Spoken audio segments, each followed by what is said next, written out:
What's good, YouTube? Jay Lee here, another Northwest podcast. Today I'm going to be talking about my ex. I need to get out of the house for a minute. And I was watching this YouTube guy. I found a new YouTube channel that I like. I appreciate this young man. His name is, I think it's called Young Men's Daily. Young Men's Daily. Young Men's Daily something. It might be Young Men's Daily Red Pill. Not 100% sure what his name is, but a young guy that I've been appreciating his content. If you guys follow my channel, you know that I don't really follow a whole lot of MGTOW or Red Pill content. Only a few guys, and I've been watching this guy, and I really like his stuff. He's really impressing me. But he just did a video that I was watching. And it's called something about succubus. Sorry, I'm trying to start my car, and it's called Beware of the Succubus Jezebel Spirit During Quarantine. Red Pill MGTOW 2020. Yeah, man. I feel it. So I want to build on what he's talking about, and kind of bring up my ex a little bit. I made some videos about my exes, and they didn't really come across right. You could probably find them on my channel. I don't think I made a specific video about this particular ex, because she's probably the worst one, and I probably would have had to make like a 2-hour video on all the shit that I went through with her. But I met her in the trail end of 2013, or I actually met her in like 2011, but I hooked back up with her in 2013. So, and that was when I was really getting over this one girl named Jessie, a different ex, who lied about being pregnant and really fucked me over. That's when I really took the red pill, and I thought about going MGTOW, but I was seeing this girl, her name was Julie, and she, oh God, I mean, I simply can't, I really can't talk too much about her, because it would take me 2 hours, all this shit. So we'll just say, long story short, cheating slut, got pregnant with some other guy's kid,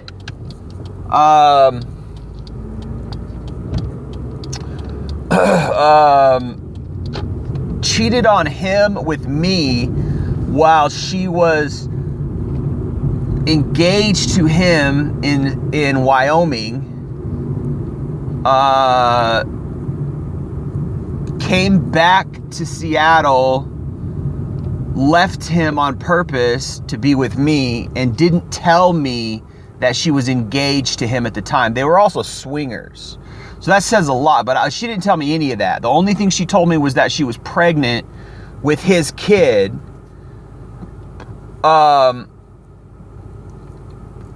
But, you know, she'd already decided to come back. Whatever. So I was like, all right, whatever. Like, I had messed around with single moms before, but my rule was don't ever date them. My rule was like, just smash and dash. And there was, I think I had one particular girl who was like a friends with benefits for about 4 months with, who was a single mom. And we had fun, you know, we had a lot of great sex, and that's really what we kept it at. We were basically just friends with benefits, but she wanted to date me. She really liked me, but I wasn't having it because she was a single mom. Well, this was a different particular scenario, because this girl, you know, she had gotten pregnant, so she didn't really even have a kid. So I was hooking up with her before she ever got pregnant, and she got pregnant, or she told me she was pregnant as we had already made plans for her to move back. And I was kind of a player, and during my player days, one of my tricks was I would like tell the girl that I wanted to date her in order to keep her around and get more long-term pussy, right?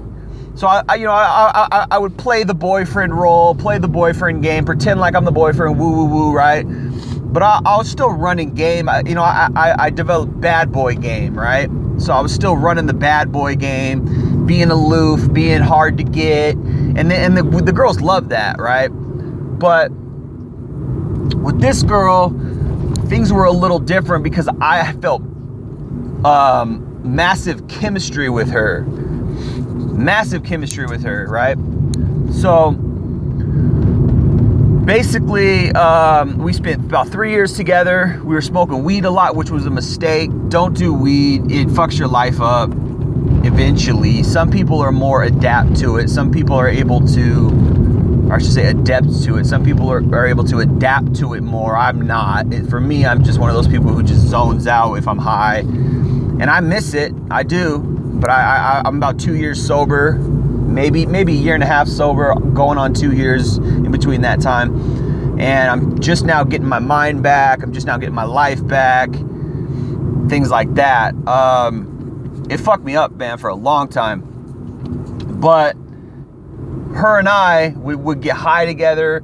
And when you're doing that with a girl, when you smoke weed with the girl and you're spooning, you're having sex and stuff, the weed kind of takes you out of rational thinking. And it took me out of like normality. So like really,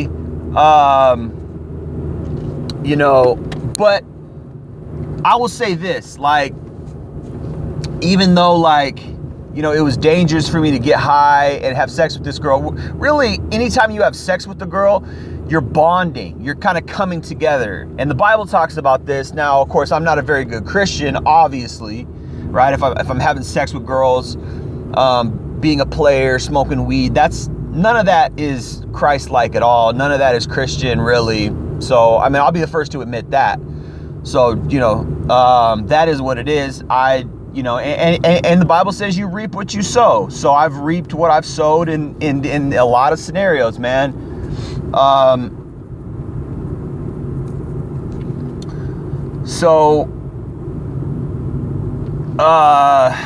When you're having sex with a girl, your body kind of, you get connected and you get attached to girls. But see, this is where, the guy that I'm watching, the guy that I'm talking about, Young Men's Daily Red Pill, he was talking about the succubus spirit and the Jezebel spirit, and he's damn right about that. That is real. These girls out here are succubuses, man. And if that's a great term for women. It really is, because they suck your soul, man. They suck your soul. And this is why, you know, like Rollo Tomasi in The Rational Male, one of his, oh shit, I'm sorry. I should be doing this. Sorry, guys. Sorry about that. I spent a whole 7 minutes talking and I forgot to put my phone up. This is going to be a driving vlog. My bad. Anyway. Yeah, if you listen to Rollo Tomasi in his Rational Male, he talks about keeping your masculine frame, which is basically just staying on your purpose, right? Well, what a succubus does is a succubus knocks you off your purpose. A succubus basically sucks in and garnishes all your attention to the point where you lose your purpose, you lose part of your soul, and they kind of suck your soul. And this is what happened with me with this girl. And I think girls have a way of doing this, and it is kind of it's a Jezebel thing. I mean, if you read the Bible, Jezebel was the woman who tricked Samson. Samson was a basic, and it's actually a profound story when you understand it, because Samson was a Nazirite, and a Nazirite is somebody who has made a vow to be connected to God, right? So it's called the Nazirite vow, and they can't cut their hair, they can't drink strong drink like wine or whatever, and they have vowed to be sexually pure. Now, I don't think that means they can't have a wife. It just means they're not going to fornicate, they're not going to sleep around, basically. And there's a biblical spiritual principle behind the Nazirite vow, which Christians should adhere to, that actually really matters and really is important for Christians to follow, in that, you know, the world wants you to get drunk, and not just with actual alcohol, but get drunk with entertainment, get drunk with worldly pleasures, get drunk with all the products of the Nile. The Bible calls it the products of the Nile. What is the Nile? The Nile was the Nile River in Egypt. Egypt typifies the world under the satanic rule. Now this world is very beautiful. It's very full, and there's a lot of products and production in this world. And if you look at our current world, we are Egypt, right? In typology. There's so much worldly pleasure, entertainment. Oh, let's go watch the game. Let's go out to eat. Let's go to the mall. Let's go buy stuff. Let's go do this. Let's go do that. There's so much to do in a worldly way. And this is what the world is. The world is this sort of usurpation, and the reason why it's a usurpation, because it takes up your time. It occupies your time, and we're so concerned about, oh, I gotta have nicer clothes, cooler shoes, and I gotta have a better car, and I gotta have a better house, oh, and I gotta be entertained, and I gotta, oh, did you watch the boxing match? Did you do this? Did you do that? Right? This is the distraction away from what? Well, really the distraction away from God. And that's what the biblical principle of all that is. So the Nazirite is a guy who dedicates his life to God, dedicates himself to God, and forgoes and puts off all that worldly distraction.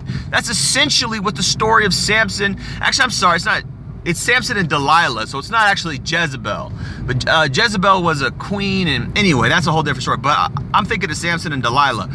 But that's okay. It's still, Delilah was a succubus. It's still the same principle. It's still the same thing in principle. She tricked this guy Samson by getting him drunk, and his power was in his hair. So God gave him all this power.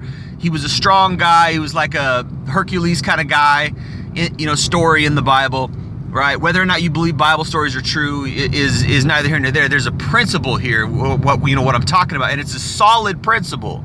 She tricked him with sex. She invited him to come over. He came over. They were hooking up or whatever.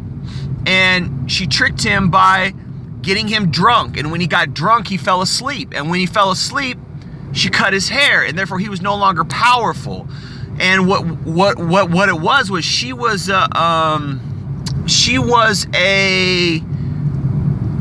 like a different, so she wasn't a Jew. So like the Nazirites, Samson, whatever, the Israelites, they were Jews. She wasn't an Israelite. She was like a Canaanite, and the Canaanites were fighting with the Israelites, and so they wanted to capture this guy Samson because he was a tough guy, and he was making trouble for them, right? He was fighting for God's interests, right? And so what she did was, she tricked him. She was almost like Judas, where like, she tricked, how Judas tricked Jesus. Was she tricked Samson, and they paid her to do this. So because they wanted to capture him and kill him because he was making trouble. He was fighting their soldiers, and he was fighting for Israel, and he was winning. But where he messed up was, he started to fornicate with this woman, Delilah, right? And she cut his hair. So basically, he lost his magical powers or whatever. He lost his strength, which there's a principle there. When we drink around, when we fornicate around, when we drink, etc., we lose power. We lose our masculine power. Like when we give ourselves to things that aren't really efficacious, right? Sleeping around with women, messing around with drugs. And this is what I did with this girl, Julie, right?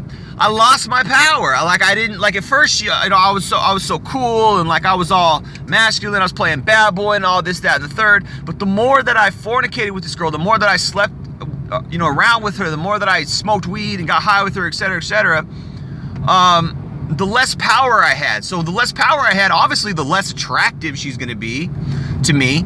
So eventually, she just sucked all my power away. And it's like, it's the same. This is what a succubus is. It sucks you.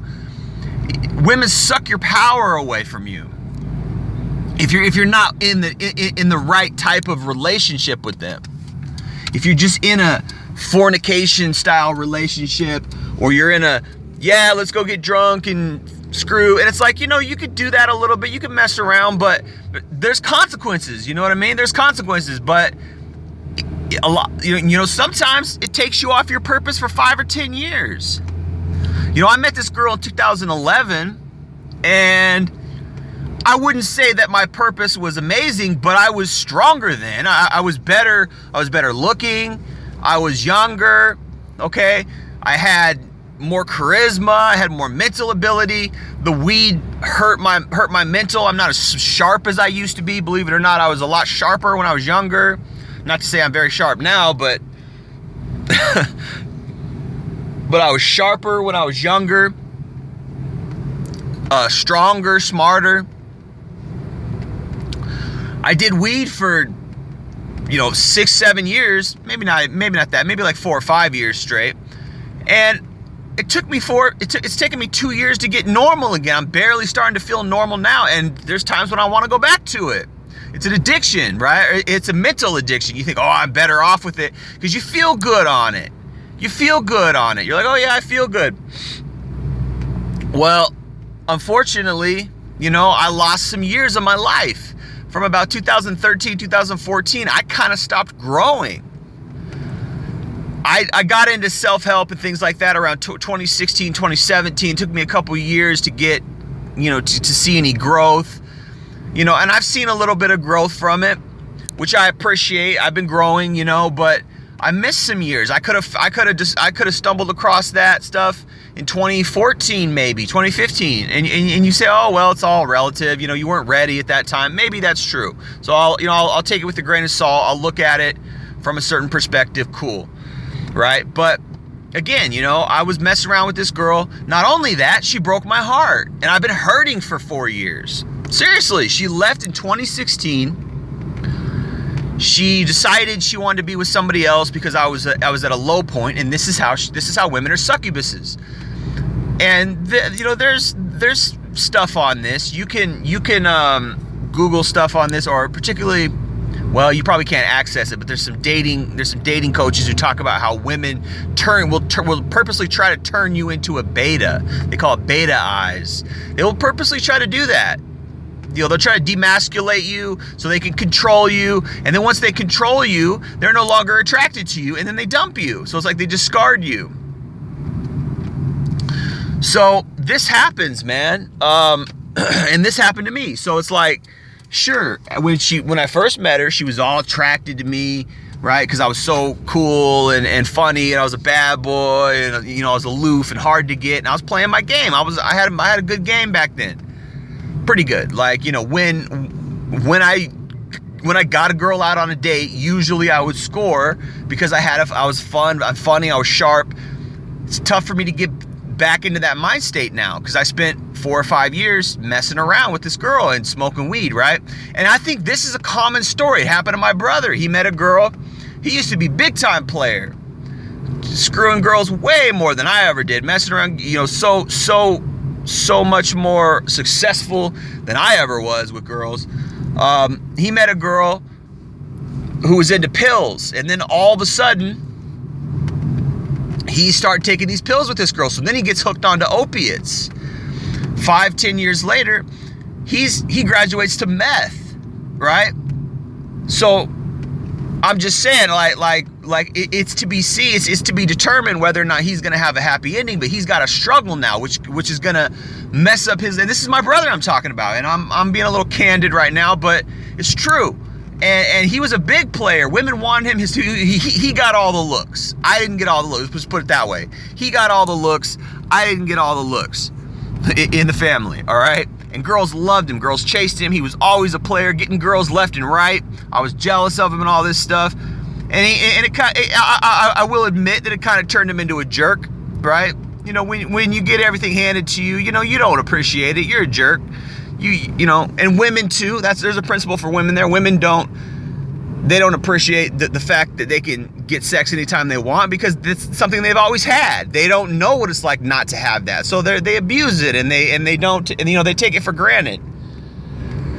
Anyway, so this was my brother. And he's going to have a struggle now for the next,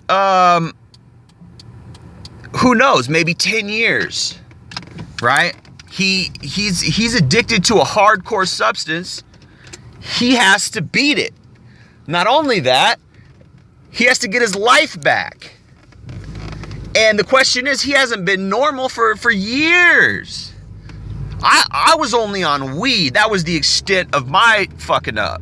And I wasn't normal for a couple years, maybe 3 years I wasn't normal. And it really, it's been hard to get back. Been hard for me to get back to that sharpness that I was in 2011 or 2012 before I started smoking weed.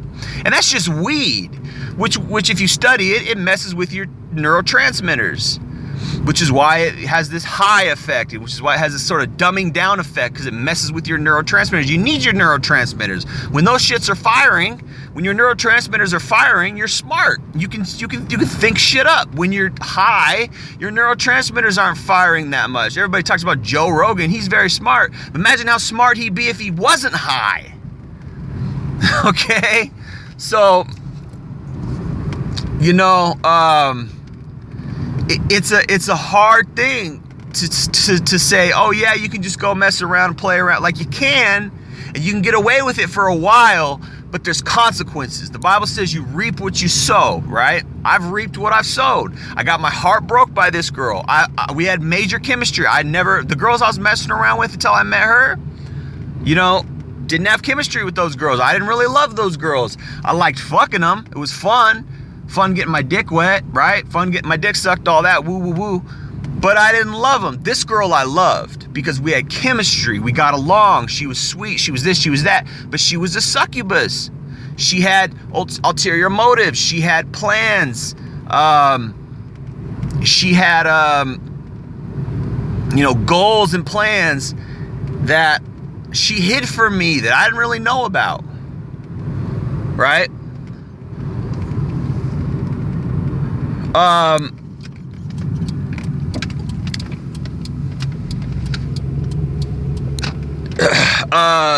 And those plans were hypergamous.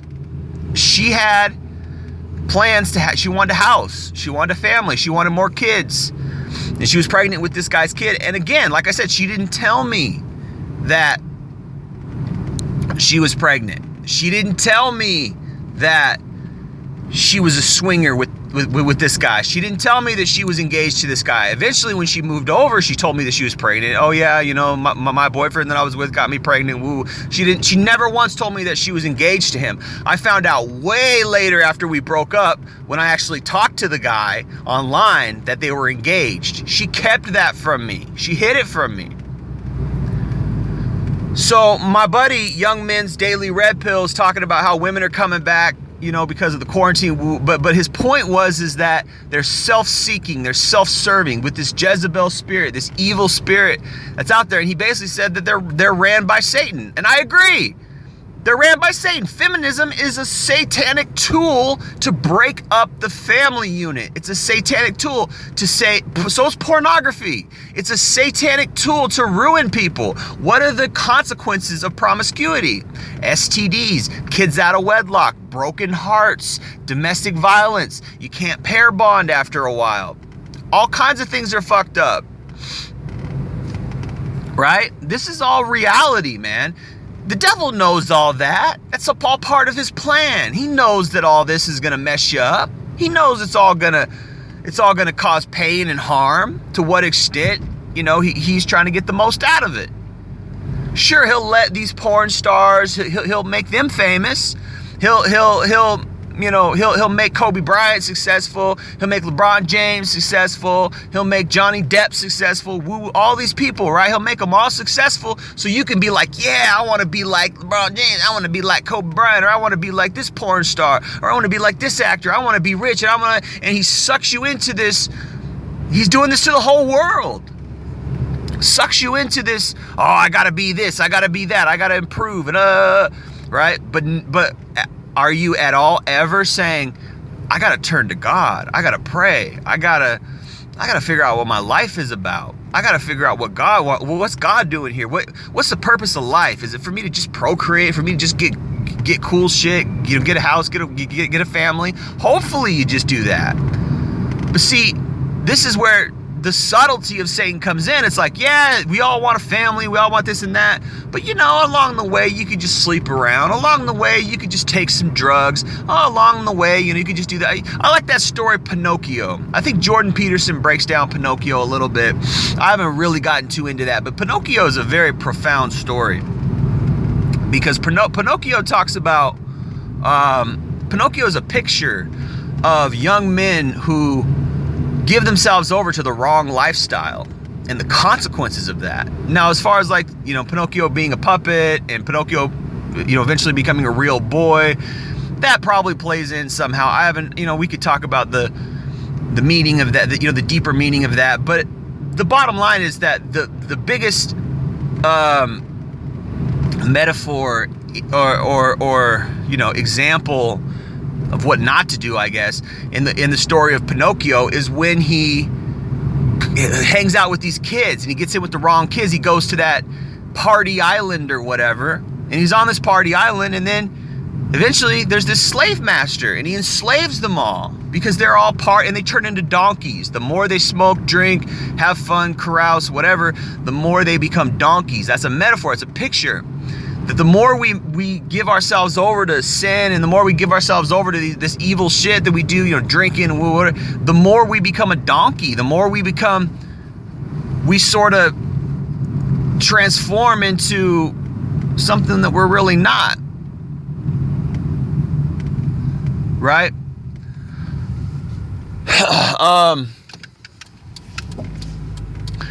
And we don't want to be that. We don't want to be that donkey. We don't want to be trapped, and we don't want to be, enslaved in that circus or whatever, right? We become, slaves, and then we got to go to work, and anyway. And the world is a metaphor for that too. Egypt, building bricks for Pharaoh, right? We're all trapped in this rat race, and money is our God, and it's like you can escape that by exercising your spirit. You can escape that by exercising your deeper human abilities, which is to take care of yourself, to find quality enjoyment in things other than the worldly pleasures. Not to say we don't need money or we shouldn't work or things like that, but it's all a trap, man. And women play into that. Women are playing into that too, because of hypergamy, and they sit around at the finish line and they pick the winners, right? So when she left, she moved in with this other guy, and then she came back to me, and this was before quarantine, right? This was my friend Young Men's Daily Red Pill was talking about, or not my friend, but the guy, the channel that I watch, our friend, I should say, because he is being our friend by giving us quality content.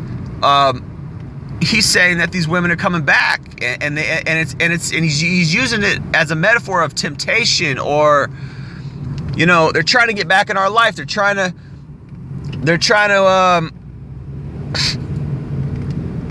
get back in our good graces, or this, that, and the third. And it's because they want something from us. They don't love us. They don't want what's really best for us. They're being selfish. They want what's best for them. And this is what this girl was doing.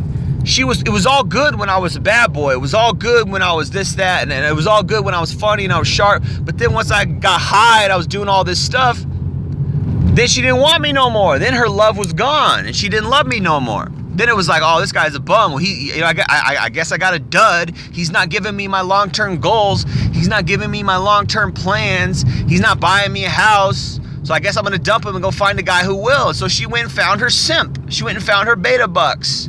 She moved in with him, but guess what? He's 43 and he's got his tubes tied. Now that can be reversed. I don't know if he's going to do it. You can reverse it up until you're age 60. So he's got a long time, and they're going to get married in a couple months. And this devastated me because I love her. I still love her. But I realized this woman is toxic. You know, she's a narcissist. She's a Delilah. She's a Jezebel. All these things. She has that Jezebel spirit. Right? She's selfish. She's self-seeking. She's trying to use a man as her mule, as another one of my friends likes to say. She wants to use a man to fulfill her hypergamy. She wants to use a man to get all the things she wants in life. She's going to leech off of him, or she's going to live vicariously through his attainments to get what she wants. And this is that selfishness of love, that narcissism of love. That's not real love. Real love is I fuck with you at your worst moment, right? My brother does meth. I fuck with him because I love him, right? Now that's my brother, true, but some people could disown their family. But I don't leave him in the dust when it's, you know, I distance myself because, you know, he might be toxic or problematic, but I still talk to him. I still give him advice. I still help him. I'm not just never going to talk to him again because he's fucking up and he's a bum or whatever. But this is what these girls do. This is what a succubus does. She's with you when you're up. She's with you when you're winning. She's with you when you got everything that she wants. But then when you can't provide her with all those things, she gone. She's Audi 5000. She ain't sticking around. She's going to jump onto the next guy who's got the greener grass. The next hypergamous victim or target, I should say. The next hypergamy target. She's going to jump on him so she can have kids or fulfill her, whatever. So this guy, this beta boy, is taking care of her. She's living under his roof. She cheats on him with me because he's fixed. He can't have kids. So she's thinking about coming back to me so she can have kids with me because she wants kids. And this guy is fixed. But then, right? Then she decides, you know what? He's got a nice house. And of course, I Google Earth the house. I looked at it online. So it is a nice, cute little house. So she wants to stay with him because he's got the nice house and he's providing. I couldn't do that financially. So she decides, you know what, even though I'm cheating on him with you, I think I'm going to stay with him. You know, I'll take my chances. He's a better bet financially. Literally her words came out of her mouth. It's what she said, or came out of her text, whatever, because she didn't break up with me in person. They never do that anymore, right? She's going to stay with him. Beta bucks. And now he's going to marry her. So now I told him that happened and he didn't dump her. He doubled down and he proposed to her. This is how simp these guys are. No, maybe he loves her, whatever. I loved her. She's lovable. There's something about her that's very lovable. She's very accommodating. She knows how to work her game. She knows how to work her stuff. And she knows how to make you feel good. She gives great head. She's got a nice fat ass. She's got big titties. She's cute. She's got a cute smile. She's fun. All these things. But this is what you have to have all those things if you're going to be a succubus. Because what else are you going to have to keep the guy around? Right? Now, as long as he's providing, as long as he's giving her a roof over her head, paying the mortgage, whatever,